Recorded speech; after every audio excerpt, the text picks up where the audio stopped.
नमस्कार, मैं हूं रश्मि किरण और आप देख रहे हैं इंडिया टाइम 24 न्यूज। 90 साल की एक बुजुर्ग महीने भर से लापता थी। थाने में गुमशुदगी की रिपोर्ट लिखवाई गई। घर वाले रोज इसी उम्मीद से बिताते कि पुलिस उनके रिश्तेदार को खोज निकालेगी। पुलिस दावों की पोल तब खुली जब महिला की सड़ी गली लाश थाना परिसर में ही मिली। ऐसे में सवाल उठ रहे हैं कि पुलिस को जब यही नहीं पता कि अपने कैंपस में क्या चल रहा है, तो पूरे शहर में लॉ एंड ऑर्डर को कैसे मेंटेन करेंगे।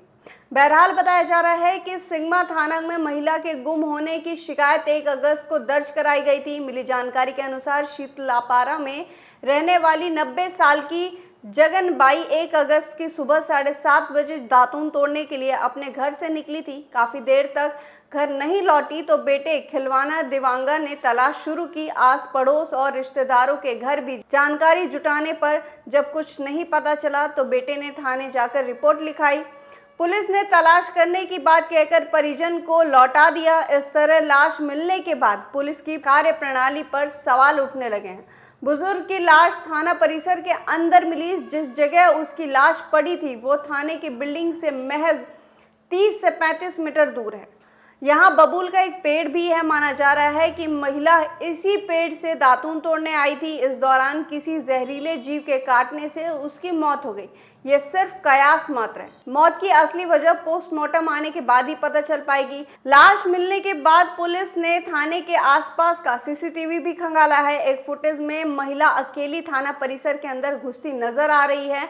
महिला की लाश इस कदर गल चुकी है कि शरीर का आधा से ज्यादा मांस निकल चुका है। हड्डियां भी नजर नहीं आ रही हैं। लाश मिलने की सूचना सबसे पहले टीआई योगिता बाली खांडेर को दी गई थी। सीसीटीवी फुटेज खंगाला गया तो बुजुर्ग थाने की ओर आती दिखी।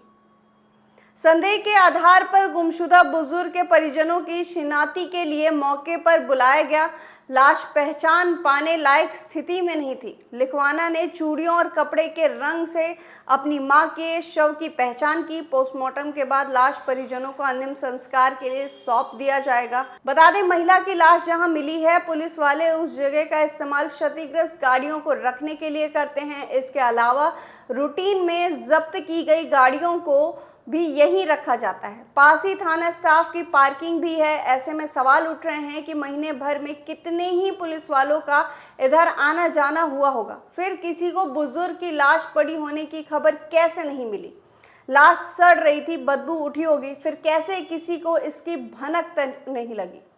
नगर में चर्चा अब आम हो चुकी है। अभी लेंगे एक छोटा सा ब्रेक और ब्रेक के बाद वापस लौटेंगे दूसरी खबर पर। भगत चंद्रा हॉस्पिटल विश्व की सभी आधुनिक और बुनियादी सुविधाओं से परिपूर्ण एक world class multi specialty hospital Mahavir enclave Palam डावडी रोड पर स्थित साउथ वेस्ट दिल्ली का एकमात्र मल्टी स्पेशलिटी हॉस्पिटल, जहां 24 घंटे आपकी सेवा में उपलब्ध हैं वेल क्वालिफाइड डॉक्टर्स और हेल्पिंग स्टाफ। डॉक्टर CM भगत द्वारा स्थापित भगत चंद्रा हॉस्पिटल आपकी सेहत का ख्याल रखना ही इसकी प्राथमिकता है, वो भी अफोर्डेबल रेट्स में। ब्रेक के बाद आपका स्वागत है। राजधानी पटना में बेहटा में एक प्रेमी प्रेमिका की चाकू गोदकर हत्या करने का मामला सामने आया है। प्रेमी प्रेमिका बेहटा थाने के कुंजवा गांव के रहने वाले थे। गांव के ही एक खंडरनुमा मकान से 30 अगस्त की सुबह दोनों की लाश मिली। सूचना के बाद मौके पर पहुंची पुलिस मामले की छानबीन में जुट गई है। पुलिस का कहना है कि युवक और युवती की उम्र महज 20 से 21 साल के आसपास की होगी। इस पूरे मामले की दानापुर SDPO ने बताया कि बरामद शवों की पहचान कर ली गई है। दोनों कुंजवा गांव के रहने वाले थे।